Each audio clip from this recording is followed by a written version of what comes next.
fiction, science fiction, horror, fantasy, crime, LGBT, thriller. You have now entered the House of Mystery. Welcome back into the House of Mystery. I'm Al Warren. Mr. Michael Hawley. You know it's going to be a brutal, scary day when Michael Hawley's in the room. That was correct, the Jack the Ripper stuff. But I'm really excited about this interview because, I mean, Jack the Ripper, took body parts, and that's the title of the book. So. You thought it was a shopping list. That's right. Oh, that's terrible. That's what they should call it, Anyway. Well, we've got a great true crime writer, New York Times bestseller, and she's back talking about an update on one of the books and maybe some other things coming out. So, Caitlin Rother, thank you for being here. Thanks for having me back. Nice speaking with you. Can I just insert parenthetically that this was not my title for the book? I wanted to call it Killer with a Conscience. Oh. But my publisher said, oh, no, the marketing team says body parts. And I'm like, but it's so disrespectful to the victims' families. The very first cover said, and he keeps them in his pocket. I'm like, no. That is, I can relate totally. I wrote that book about Jennifer Pan, It's on Netflix, What Jennifer Did. Uh-huh. And the publisher for me, I had different names like Deadly Betrayal and all that because she betrayed her parents. Uh-huh. I was coming up with names. And they said, okay, we'll keep it. But then they they called it Deadly Betrayal, Daughter from Hell. Oh, God. And it was like this flashy yellow cover. And I was like, no, this looks like a tabloid. Exactly. Well, this guy turned himself in with a woman's breast in his jacket pocket. So that it was true, but the way they did it, it was just tasteless, Yeah, it makes it like you're selling it for, and that's what, and it's fair enough, because you'll get complaints. I mean, I've read them and seen them for myself with people saying, well, you're just making money off of other people's horror and stuff. And when it is that kind of stuff, like titles or pictures and stuff, right. It does make it kind of like that's what you're doing, because they're doing it to kind of attract attention to the book. And then, right. So I vote for a different, like a little more classy way of doing it. That would be my vote. Yeah. Because in a way, it's like a report. It's like, here's the facts. Here's what here's kind of the story, and we're going to give you the details and stuff. And it's important, I think, rather than just... It is, and you don't get respect if you don't treat people with dignity and respect and sensitivity. That's what I think. So, anyway. It's a turnoff, too. Yeah, for a lot of people, they look at you like, well, you did this is your book. I'm like, yeah, but I don't control that. And they just go, well, it's still your book, your name's on it, and, So thankfully, they've changed those things. It is, well, it's good for people to understand that and how the book writing process works and the publishing. Uh-huh. Well, just like in newspapers, we didn't write our own headlines. So much of it is done. And it's all, it really turned into that, didn't it? Now it's just crazy. I don't even want to talk about. Well, today, oh my God, yeah. And what's going on even with the legacy media in this country, the big newspapers with the billionaires? Oh, please. Yeah. Right. Yeah, and everyone's trying to gain attention. And I wouldn't want to be a reporter right now. Me neither. Because how do you compete with the internet where they can say and do anything and nobody's held accountable? And there's so much misinformation and disinformation. Nobody trusts reporters anyway. And it's just, I'm glad I'm writing books. I'm glad. About body parts. Yeah, I like body parts. That term fake news is such a projection thing. And so, it's always going to come around. So we talk about body parts. So what's new about the book that's so exciting? Like what's going on with this book? Well, I got a message on Facebook from the significant other of a man I had interviewed for the original edition, which came out in 2009. Wayne Adam Ford was a long-haul trucker who basically picked up troubled women in his truck and many of them sex workers. And, they agreed to have sex with them, but they didn't agree to have the kind of sex he proceeded to have with them.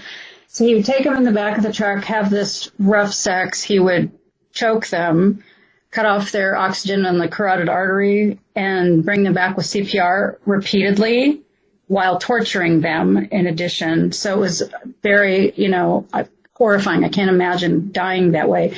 And he said, well, I just couldn't bring these 4 back. So it was an accident, because he said he had done that with maybe, 50 women. And these are the only ones he couldn't bring back. So the first of the 4 victims, he dumped them all in waterways. So the first victim he dismembered in his bathtub after killing her. I guess he panicked and dumped parts of her in this river under a block of cement, including her head and other parts of her. So this guy who was out in a kayak found her torso in what's called Ryan's Slough near Eureka in Humboldt County, California. That's in Northern California. And basically, she was unidentified because they didn't know who she was, and they had no head. They had no fingers, no fingerprints. So they could tell that she was probably about 25. They could tell, which I still don't quite understand, they could tell she had had a baby. Which is interesting to me. So that part of her was still intact below. And then they ended up some months later finding her arm at Clam Beach, which is, where that waterway eventually goes out to the ocean. So they took the arm and they took the torso and they compared the DNA and they said this is the same person. So they took tissue samples, they sent them to the FBI, and then basically kept them frozen for all those years. Fast forward to 2018, a new sheriff is elected. And he says, well, there's about 65 cold cases, 20 more of unidentified remains cases. And he set up a website and got a couple detectives, brought them in part-time as a new cold case unit. And they started using genetic genealogy, which was pretty new at that time, to try to solve cold cases. And this was one of the most high-profile in the county because Wayne Adam Ford, when he turned himself in, had a woman's breast in his jacket pocket in a baggie. And so he had dismembered completely his first victim, and his 4th victim, he just took her breast because he had some story about how he tried to get her into the aqueduct, and her breast was in the way of whatever he was trying to get her from one place to another. I don't know if that's really true, but that's what he said. So all these years later, the cold case unit managed to identify this first dismembered victim, and that was because her cousin, who knew that his cousin had been missing for all these years, submitted his DNA to one of those consumer websites, got a DNA profile, and then submitted that DNA profile to one called GED Match, and that is specifically a website that you give permission for law enforcement to use your DNA to solve crimes, because the other ones, they aren't really allowed to use your DNA unless you let them, do it for these kinds of things. So he purposely did this, and then they were able to identify her 25 years after she was murdered. So I found this out because the woman who had been the significant other of the kayaker messaged me that this had happened, and I looked on the Humboldt County Sheriff's website and found a news release confirming that, and no news outlet anywhere did any kind of work to try to track down these family members. And so my book is actually the only place where you can get this information about what happened, and I interviewed her sister and the cousin who turned in his DNA and got the whole backstory and how this all came together. So it's good to be a journalist then. Yeah, because nobody else is doing it. Not a single reporter. They all reprinted the sheriff's news release, which to me is that tells you right there the state of journalism today. There are no reporters left to do the work, literally. And it seems to be, and not to mention all the focus nowadays is all politics now, right? And all that stuff. They seem to be, just going to that and not doing any of this sort of stuff, any of the work that really people would really care or know about. Well, to me, writing a serial killer book was a pretty dark thing. And the fact that this young woman who was, a Jane Doe, they called her Torso Girl, for 25 years, nobody knew who she was. For her to get her name back and for her family to have closure, that's like the closest thing to a happy ending for a serial killer book that I could think of. So I feel pretty good about being able to provide that information. No, it's a good thing, right? So what happens with her family and all that stuff? Were you able to talk to anybody related to the victim? Yeah, I interviewed her cousin who turned his DNA in, and then he talked with the detectives, and they said, okay, so when you go through this whole process, and they submitted her DNA and found the cousin, and they get this information back that says, oh, it's a cousin. So, and they get the email and they can contact him and say, hey, well, do you have a missing person in your family? And he says, yes. And so they get her name, but they want to get confirmation. So is there a closer relative to her? And he said, yes, she has a sister. So then they contacted the sister and they got the sister's DNA. And then that way they could confirm that was definitely her sister. So I interviewed the sister as well. And I was able to do what I did with all the other women in the book, which I couldn't do in the first edition, and that is basically pay a tribute to her and kind of write a long obituary about all, who she was, because I didn't know who she was when I wrote the book originally. I just knew she was just approximately, 25, and Wayne Adam Ford told the detectives when he was interviewed, and he actually tried to help them he took them to the place where he put her body parts, and tried to see if they could find her head, which, it had been probably a year by the time he turned himself in since he had done that. But they couldn't find, any of the other parts. But we didn't, he just kind of described her and just said, her mind wasn't focused, kind of like mine. And she seemed like she could have been on drugs because I found this baggie in her backpack and it looked like heroin. And she had this tattoo. And so that's all that they knew about her. So I was able to interview her sister and find out who she was, for her life before she became a victim. Quite a big update. Yeah, it's the longest update I've ever done. I mean, normally when you update a book, it's a few pages maybe, but this is 32 pages. It's 10,000 words. So it's, 10% of a new book. Yeah, right. Yeah. That's crazy. So was this, Wayne Adam Ford, so he just selected any of his victims or anything just randomly? He didn't really know them, like they weren't personal. No, but I think he's a predator, and I think he picked out ones that he could overpower and do what he wanted with. He picked up women who, one of them was a sex worker and a drug addict, and you can sort of tell with the look on their face, that they aren't all there. So he picked her up, and then he picked up another sex worker in Las Vegas and crossed state lines with her. And then he picked up another one who was the kind of woman who would hang out in the street and talk to guys passing by in cars.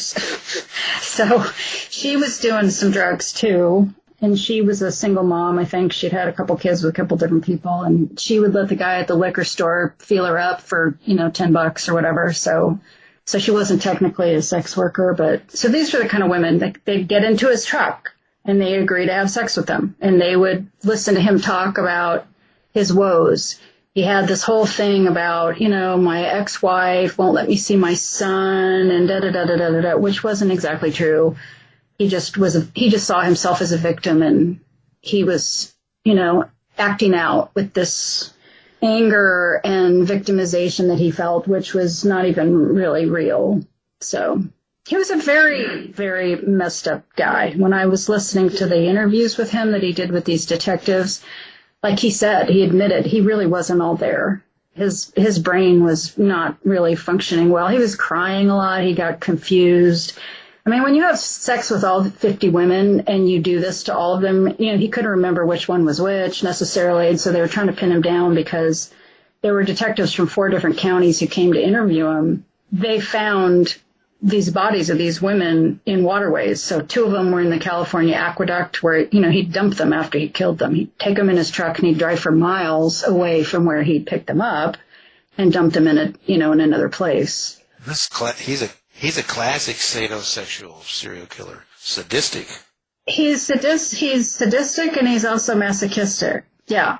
He liked to hurt them, but he also, and got off on hurting himself too, that's one of his diagnoses actually. So he's got a set of diagnoses that are not, not a short list.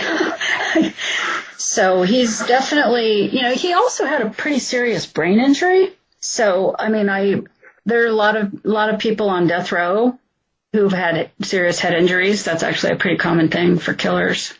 Was there a record of his personality changing after that? Yes. His brother said there was a dramatic change. So basically, he was a Marine. He enlisted in the Marines when he was a teenager, and so his dad was in the military in the Army intelligence. So it was a family thing to enlist. And he's 19 years old. He's out on a date, and he sees a car crash on the side of the road, on the freeway rather. And so he says, "Hey, I want to stop and see if I can help." So he goes over and tries to help this victim who had been in this car crash. And here's the ironic thing. He went over and he put his hand on this person's neck because they were bleeding from the neck. And so he put it in, near the carotid artery. So he's trying to save this person's life in the same way that he ends up killing these women many years later. And while he's trying to save this guy's life, a drunk driver hit him and knocked him 40 feet down an embankment. And so he gets this severe brain injury, and it rips half his jaw off, and he's in the ICU for 9 days. So after he was kinky and bizarre, with his girlfriend before that, but it got much worse after that. Weren't you in the Marines, Michael? No, I was a Navy pilot. Oh, okay. So I flew them guys. How's that? Dropped them off and said, "See ya." I find it kind of interesting. I've written a number of books where these killers are former military, because the military does teach you how to kill people. Yeah, one interesting thing is that, speaking of that military, how you kill, it's a repression. What you're trying to do, you're repressing here it is, you're not supposed to kill people, and they're trained to, but it's repressing, saying, you're saying to, you're mind messing with yourself, saying, those are bad guys, if I don't do it, they're going to do it or anything. Right. The interesting thing is though some of them, if they lack any kind of remorse, then there is no repression. They're probably enjoying it. So you're right. It kind of like fits. So I could see people with lacking remorse wanting to get into there. And it's kind of like, long haul truckers. The FBI didn't know about these guys for so long. But what a perfect job to have, Yes, that's true. Like if you're antisocial personality disorder. I'm sure that's probably one of his diagnoses, so what a job for that. He had, if you want to know what he had, borderline personality disorder, but he had these paraphilias, which are sexually deviant patterns of behavior. So think of a fetish, but times 10.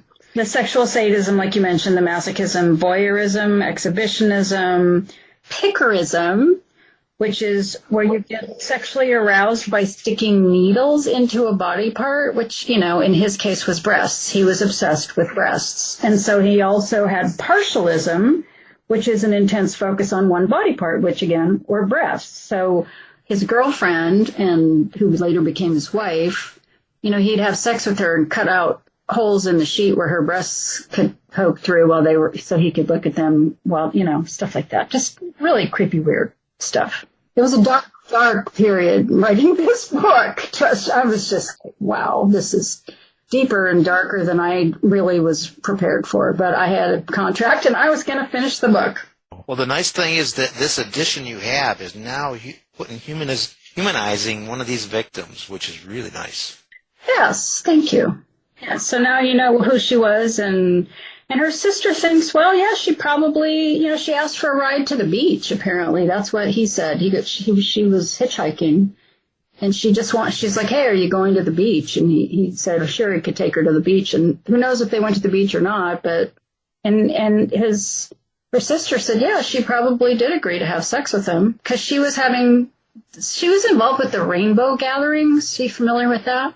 So kind of a hippie psychedelic drug kind of thing. They sit naked in the stream and they just kind of communally hang out and sit in nature. And so she was part of that, which seems like something's from the 60s, but they still had them in the 90s apparently. So. Oh yeah. We interviewed a writer that went and hung out with them naked and and wrote stories about them. And yeah, they're still going on. Well, let's just say I have been involved with somebody who had been to a rainbow gathering, so I was able to get personal information about what it was like too. So it's not something I would do, but hey, I'm not going to judge. I mean, it's not a violent bunch of people. They're sitting around. They're nice, seemed like nice people. They're just kind of communing with each other and trying to get away from the rest of the world, I guess, Yeah, whatever it takes to get through things, Sounds like kind of moving to Canada. Yeah. Yeah. I mean, for the next 4 years, is that what you're saying? Yeah. Okay. Oh, it might be a little longer. But hey, I was going to say that, when you talk about a lot of the victims, they were doing drugs and some of them were sex workers and stuff like that. That's still an issue, isn't it, for law enforcement in a lot of areas to really, I don't know, I don't want to say get committed, but spend a lot of time and money to try and solve a problem. Yeah, it is. It's still an issue today, isn't it? It is. Yeah, because the ones that they spend the most time on are people like Gabby Petito, a young, blonde, white girl from a nice family. Those are the ones that you see the most news coverage on when they go missing. You don't hear about people, women of color, Native American women. You don't hear about them when they go missing or when they get killed, and they do get killed quite a lot when they're sex workers, and it's that I think he probably counted on that, they're throwaway children. JonBenet Ramsey.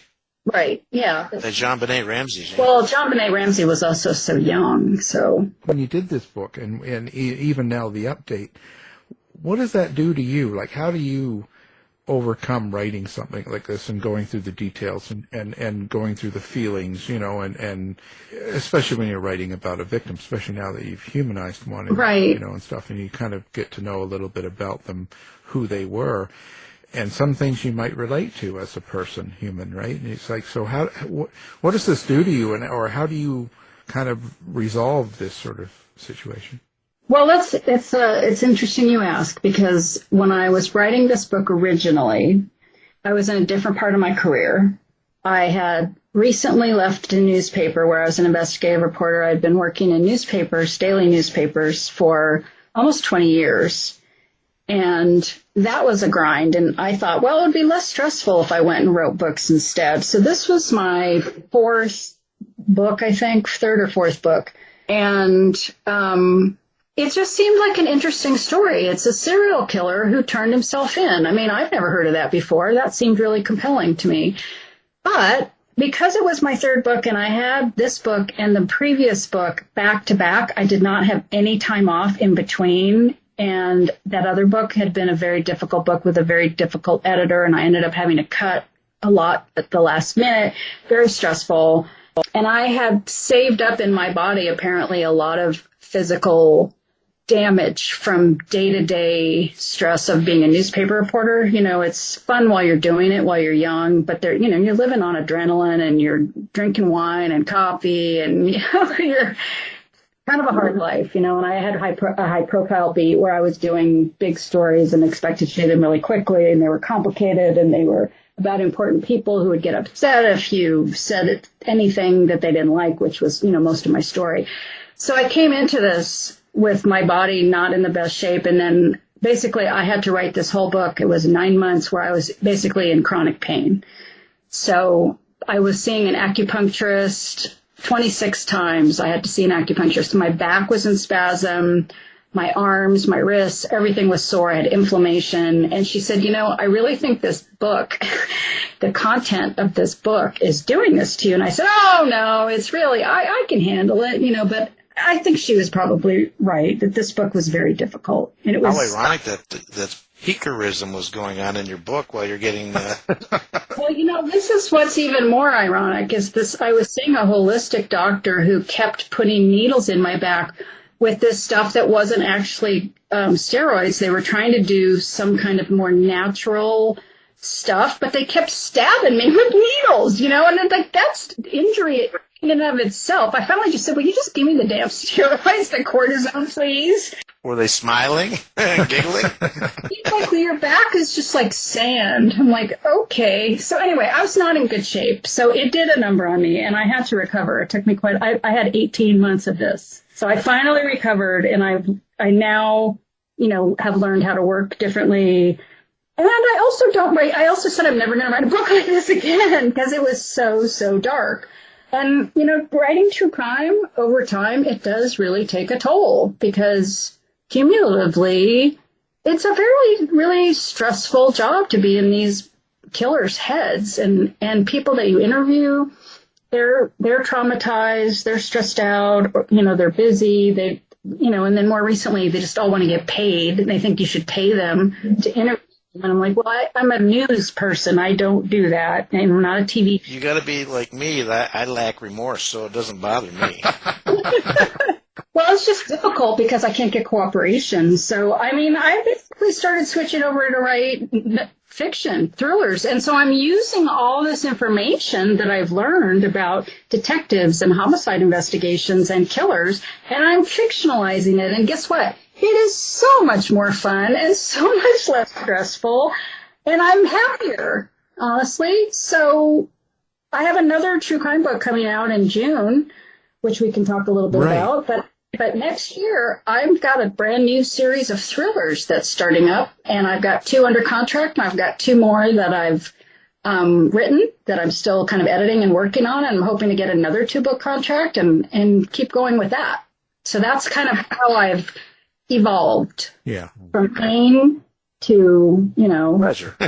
Yeah. I didn't write the novels. I tried writing the novels at first, but I didn't have the knowledge and the expertise that I really needed. So I was writing from a place of, imagination, and I didn't know enough to do it and succeed at it. And now I do. So it all worked out in the end.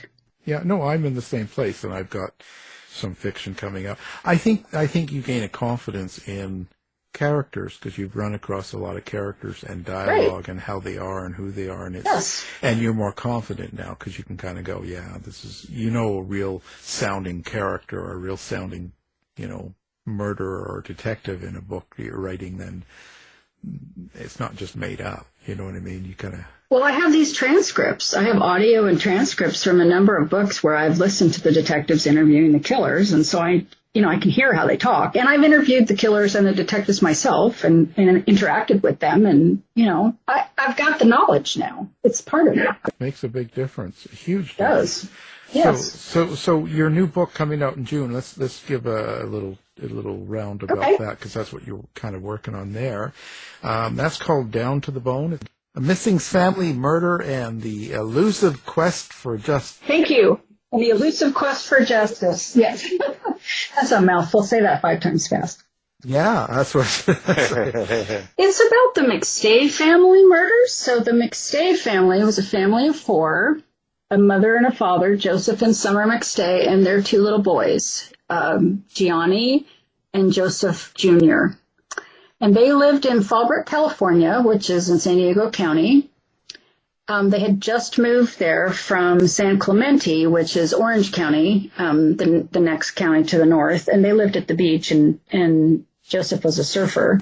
But they couldn't afford to buy a house out at the coast because it's super expensive. So they found a house in foreclosure, and they bought it in Fallbrook, and they were working on it, fixing it up, renovating it. And one day they just disappeared. And there were 2 business associates of Joseph's. He had a waterfall manufacturing business that he sold these things online. And so one of his associates helped him with the website where they sold these things, and the other one helped build them. So the one who helped build them, he used to come over, and he said he couldn't. He met Joseph for lunch on February 4th, 2010. And then that was the last time anybody saw them. So he tried to get in touch with them. The other business associate tried to get in touch with them. Family members tried to get in touch with them. they didn't answer their phones and they didn't answer emails. And so they went over to their house and they saw there was like breakfast still sitting out on the kitchen counter, coffee in the pot.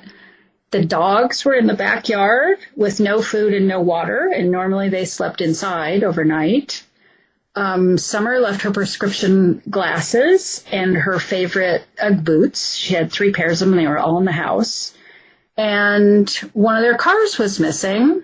And so they ultimately found the car near the border in a parking lot. And they just had no idea where they went. And so the brother finally agreed to report them missing. And so the sheriff's department came over and found the same thing in the house with the food out and everything. And they felt something was wrong. And so the first search warrant affidavit said, oh, we think they're murdered, which is really funny because after that same detective said that they couldn't find any evidence that they had been murdered. So it was in the first search warrant, but then it was never in another search warrant. So he basically investigated it as a missing persons case for the next 3 years and then basically said, I'm giving up. I think they went to Mexico voluntarily. And so that was that. And so he says, I'm handing it off to the FBI. Well, the FBI actually never really got the case. That turned out not to have happened. And then about 8 months later, a motorcyclist was out in the desert and saw this little white bone sticking out and boom, ended up finding, leading authorities to 2 shallow graves where these families members' skeletal remains were found. There was an adult and a child in each of 2 shallow graves. So they had not gone to Mexico. They had been killed and taken to the desert, and we're not sure of what order that happened in because we don't know how they were murdered. And there is one of the business associates was tried and convicted and sent to death row. But the whole defense argument was that the other business associate had the exact same murder and motive, and should have been viewed as a suspect and investigated further, but really wasn't. So my book basically focuses on the 2 investigations, the first sheriff's investigation and then the second sheriff's investigation, which is in a different county. So the second one was the homicide investigation, almost immediately focused on the other business associate who claims he's wrongly convicted. And I don't take a position one way or the other on who's guilty or not guilty or whether either one of these people killed them at all or if it was a drug cartel, which is what some people think. Because they found holes in the backs of their skulls. All of the family members had holes in the back of their skulls, which looked like they were hit with a blunt instrument, which they think was a 3-pound sledgehammer that they found in one of the graves, which had no DNA on it, by the way. And there's a whole lot more. So if you guys want to have me back, I'll be happy to come on and talk more when the book comes out. Yeah, we'll get into that in the detail when the book comes out, and that's it's a pretty interesting story. Yeah, and it's better not to take a stand and saying this person did it or that one. It's just better to put the facts out and then let people kind of ride with it because you don't really know for sure 100% either. So, well, it's been a pleasure. Now, it has been a pleasure. Thank you so much. It was fun. Do you do social media, and do you have like yes, website and all that stuff? So where do fans and readers find Caitlin? I'm everywhere. I'm on Facebook, and I'm on all the other ones that people are going to because they don't want to be on Facebook anymore. The Blue Sky, the Threads, I'm still on X, even though no one ever, it's like yelling into the forest. And Instagram, and then my website is CaitlinRother.com. Well, perfect. Now we're going to have all that along with your book up on our website, so Great. People can find you and the book easily. And we appreciate you coming on the show and telling us what's going on in life. And the book is called Body Parts, and it's the update. Caitlin Rother, thank you. Thank you so much. Nice speaking with you. You too. This has been a production of the House of Mystery Radio Show. To find out more about our show, guests, or hosts, go to our website at houseofmysteryradio.com.